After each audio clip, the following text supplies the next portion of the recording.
What's going on, guys? It's about 5 a.m. on a cold November morning, and we're on our way to the river. Now, normally when I'm going fishing, I'm headed north to the Ohio River, but today we're headed south to the Tennessee River. And of course, Landon's asleep just like always.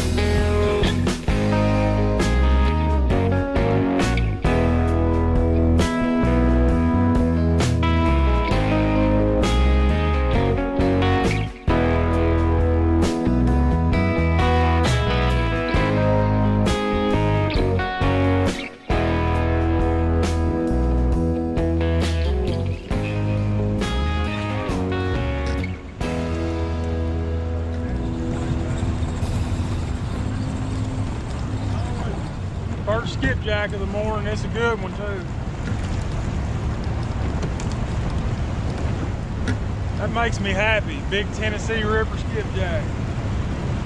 Alright guys, we got our bait taken care of. I probably got more bait than I could use if I was to fish all day, but we got good current today here below the dam, so I think we're going to try some bottom bouncing or bumping, whichever one you want to call it. We're going to try that to start with. We're going to get down here in a little deeper water where there's a little more straight current away from the dam a little bit. I'm going to start out with a 4-ounce weight. You know, I might have to put a smaller weight on, maybe go to a 3, but I'm going to start with a 4. The water temperature is in the 50s, so we're going to be drifting a little slower than we normally would, because these fish are probably starting to slow down just a little bit. So we're going to find out what our current speed is, and then we're going to cut it in half, maybe a little less than half, since the water's cooler. First piece of bait going down is a big bloody skipjack head, my absolute favorite piece of bait in the whole world. Fish. Oh, come on. So I just had one nail it, guys, and I pulled the bait right out of his mouth. I got too excited. Your first instinct when you feel that fish pick up that bait is to pull back, and that's the worst thing you can do. You want to act like your hands are a rod holder, basically. Just hold on and let him load it up.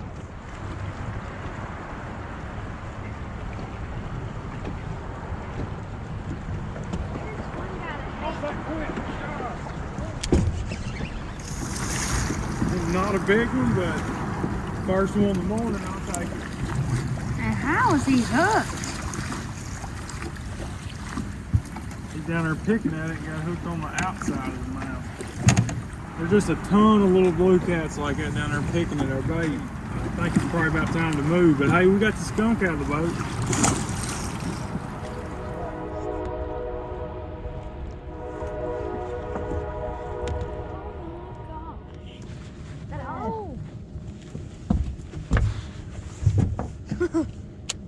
He didn't mess around with it. They were picking it up and spitting it, so we put a fillet on there, and he thumped it and nailed it right off the bat.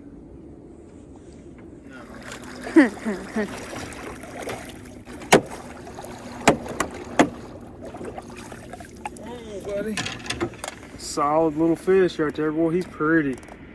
Yeah, he's real pretty. We're fishing the drop off right now where it goes from 15, it just gradually drops, and there's just big rocks and logs down there. We're probably gonna lose some tackle here, but there's also some fish down there. I'm gonna cut me another piece of bait.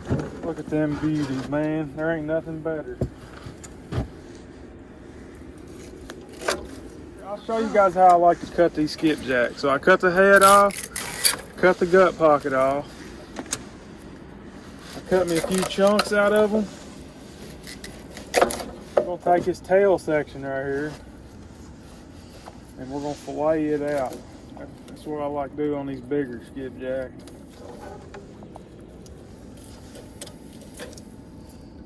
We got the gut pocket here. I'm gonna keep the guts though. We'll keep the guts. We got 2 big chunks, 2 fillets, and a big old head. And then we also got the guts. That's a good bait itself right there. I don't use guts or fillets out of frozen skipjack. I just use chunks and heads. But on these fresh ones, the fillet is amazing. And the reason I don't use the fillets on the frozen ones is because the skin gets softer and they don't stay on the hook real good. Just like that. That's what the last fish came off of. You want to reel this one in, Landon? No. That's a better fish right there.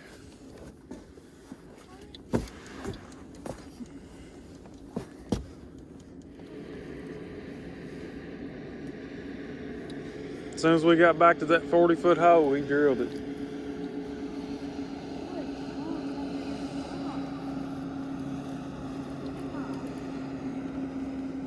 Don't let him hit the motor, you'll never find out.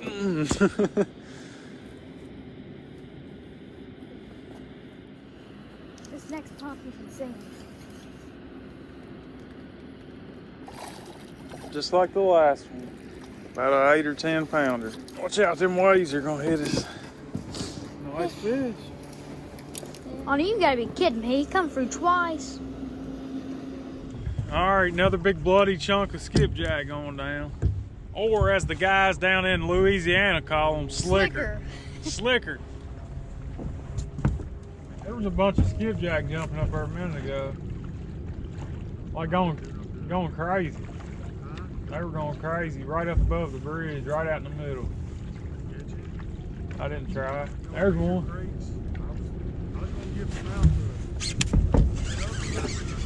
They down there.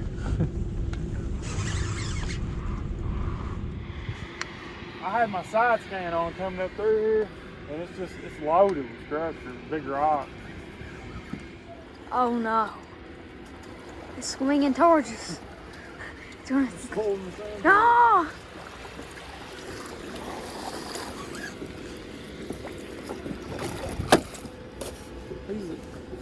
Another 10 pounder. You see those little blue marks? Those are holes. There's just it's just kind of ups and downs right here, and there's kind of a seam kicking off the bank, and there's just some holes right here, and they're holding fish. We didn't mark a whole lot of fish down there, guys, but they're down there. They're just, a lot of times you don't mark a whole lot of fish when you're in heavy current, because they're hunkered down, hiding behind stuff where you can't see them real good. But just because you're not always marking them, don't think you can't catch them, because we didn't mark hardly anything. Just a couple small fish is all we marked, like bait fish. But they're down there. Alright, I'm just going to leave that gut on there. It won't hurt a thing. We're going to drop that head down. Big piece of slicker. Big slicker head. Yeah. Fish is biting today.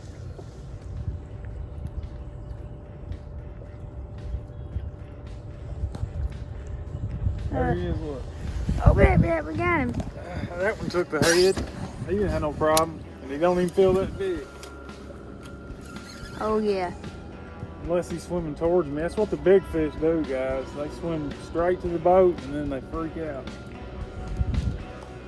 Now, he's got that rod bent pretty good. Yeah. And they're biting good. It's number 8. Fighting good, biting good.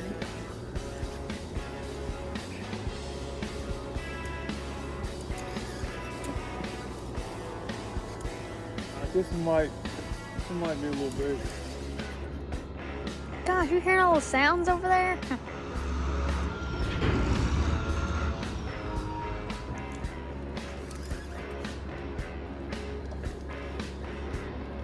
I'm gonna have to kill the trolling motor on this guy. It might be a little better than I thought. I cut the trolling motor off and still haven't caught up. Bro, hear anything over us? I mean, I've seen him back here. Oh yeah, that's a nice fish. oh, that's not a bad fish. Oh, he almost jumped in the boat. I need the net. Oh, net, yeah.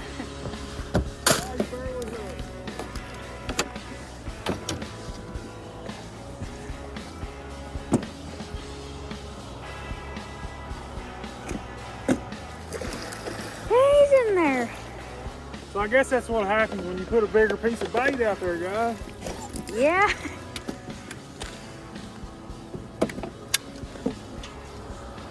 I'm gonna get a quick weight on this fish, guys. Just because I'm curious. 39? 38? 30. It hit 40 for a minute there. It's averaging about 38, so we're gonna call it a 35 pounder. Take some weight off the net. I got this new net from Monster Rod Holders, guys. I absolutely love this thing. I never realized how undersized my old net was until I got this new net. Yeah, These fish just fall right in these nets. It's just a really high quality net. There's no plastic on it. It's got a really solid fiberglass handle. It's easy to take the handle out so you can weigh fish. He's got this size, which is the 80, and he's also got a 150. The 150 is like as big as my boat. But the 80 will net a 100-pound fish easy. All right, guys. It's a really nice fish, 35 pounds. We're gonna get him back in. There's more down there waiting on us. The fish are absolutely fired up right now. It's so much fun, and it's such an effective technique when you're fishing this current. You know, these fish are laying behind rocks and logs. They're laying behind little humps, down in little holes. So say that you anchor up and you throw all your baits out because you marked a couple fish. Well, if your bait's not directly in front of that fish and he's out in fast current, if he's not really active, he may not come out and grab that bait. But if you're moving that bait and you walk it right by his head, he's gonna come out and get it. I also think you get a reaction bite when you're bumping because, you know, that's a natural reaction. They see something going by, they're gonna grab it. We're gonna get some baits back in the water, guys, and catch some more fish. Man, this has been an awesome morning. That's fish number 8. We've only been here for, I don't know, a couple hours. Got a cooler full of skipjack and 8 blue cats. First thing this morning, so you can't beat that. Bye.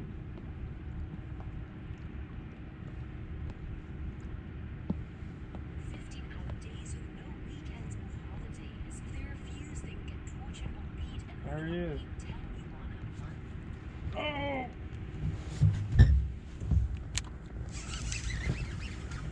The second fish on that head. We might get it back and catch another one on it. Check it out. We got our head back.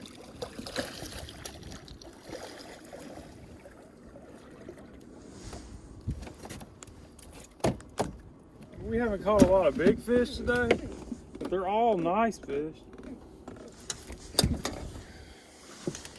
Another, I don't know, probably 12 pounds, isn't he, Landon? Yeah. Nice fish. Skipjack Got looks our like... skipjack again. We're going to try to get one more fish out of him. I think his jaw's been dislocated. There's not much mouth left, but we can probably go through the eye there. Oh my. I think we can probably get one more fish out of him.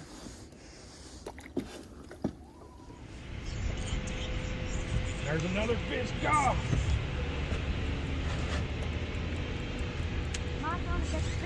Yeah, here, come get him. You better hang on, because that's a good one. Or he's fighting like a good one. Yeah. I know, he's fired up. I have to shut the trolling motor first one.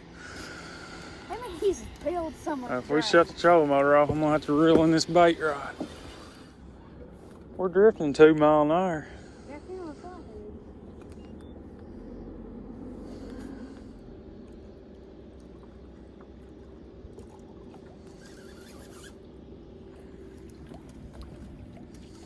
He's not as big as I thought, but it's still a nice fish.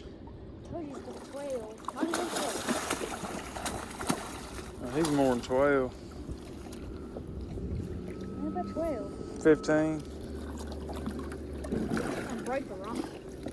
Oh, that's a solid fish right there, Landon. Check out that hook set, guys. It just doesn't get any better than that. I actually downsized my hooks. I've been using the Tackling Cats 9-aught, which is a great hook, but they came out with the 8-aught, and I got a pack of them, and I really like the size of them, just for a good all-around hook. You know, I started using them on big fish, and I've been having great hookups even with the big fish on these smaller hooks. So you don't have to use the biggest hook you can find to catch these fish, guys. I feel like sometimes when these fish are not real aggressive, they bite down on a big giant hook, You could cause him to spit it. There he is, guys. Nice 15-pounder. He fought like a daggone 30-pounder though. He hit hard. That makes 12 fish today, I believe. All right, guys, so I'm gonna walk you through what I do when I'm using this bumping technique. I've done a video on this and briefly explained it. So if you're not familiar with this technique, go check out the video that I've done on it. There's also several other YouTubers that have done really good videos explaining this technique. So what we're dealing with right here, we got our current speed's about 2 miles an hour. Normally you cut your current speed in half, but the water temperature's in the 50s, so I'm slowing the boat down a little more than I normally would. We're slowing the boat down to about 0.5, 0.6 mile an hour. You can see how much current we got going by the boat here. But keep in mind, we are drifting with the current, just a lot slower than the current. I've got a basic 3-way rig here with a 3-ounce sinker. The 3-ounce sinker is working out perfect today. The only difference in this and any other 3-way is I have an extra swivel between my 3-way and my hook. When I'm using this technique, I never like to cast my rig out. I always just drop it in like that. That way I know it's not tangled up down there on the bottom.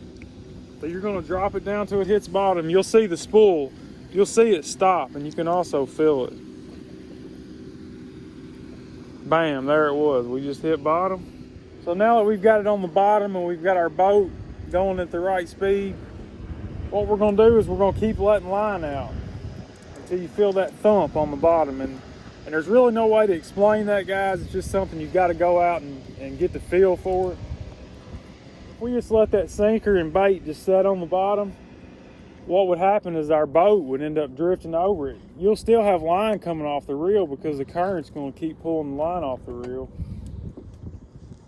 But you got to feel that thud, that sinker hitting the bottom. So you pick it up. When you pick it up, the current will pull it back some. And you let a little bit more line out to get it on the bottom. It's all about the sinker size and your boat speed. Now, if you're one of these guys that doesn't have a trolling motor yet, you know, we've all been there. You can still use this technique from an anchored boat, and it's something that I would like to do a whole lot. If you're marking some fish and you know you've on some fish, throw you 2 rods out on each side of the boat with really heavy weights to keep them, keep them from drifting in, and then put you a bumping rod out straight out the back and just walk it back till it won't go any farther. So when you first start using this technique, you're going to get aggravated, you're going to get hung up, you're going to lose some tackle, but just hang in there, stick with it. If you bump long enough down the river, you're going to hook into a good fish. And I'm telling you guys, in my opinion anyway, it is the most fun way to catch a catfish, period. Having that rod about jerked out of your hands by a 30, 40-pound blue cat, there's just no other feeling like it in the world. As unsettling as it is mysterious. Number 1, Mr. 112. Fish. Oh, he got off, I think. They're down there. No, wait a minute. He's still on there. So we moved down to some 60-foot water. This is the deepest hole. This is one of the deeper holes in this stretch of river. It's about 60 foot deep. And I made it probably about 50 yards and we nailed this one here. Feels like a pretty good fish.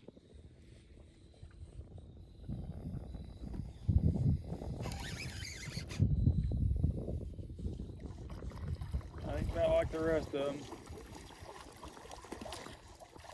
They've all been pretty nice quality. I mean, the biggest was 35, but they've all been, 10, 12, 15 pounds. That's a nice fish. He's probably another 15, don't you think, Landon? Yeah. And that old hook nailed him, look.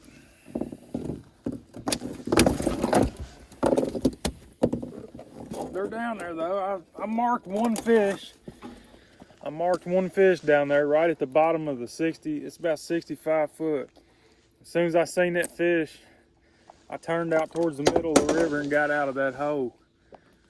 Because I don't really like to drive over the fish I'm getting ready to be fishing for any more than I have to. So. It lived in the same house for Where's the 63 years after. He's on there. He's on there. It might be a good one. Gosh. It's going to be a good fish right here, guys. We're going to have to... I could be getting a little excited. See how he's coming to us and going upriver? Oh my gosh. Look at that. He's going upriver. I thought it was a 50 pounder when he first hit, but now I'm thinking he's like a 20 pounder. It is. He nailed it, boy. I thought he was going to be a whole lot bigger than that, to be honest.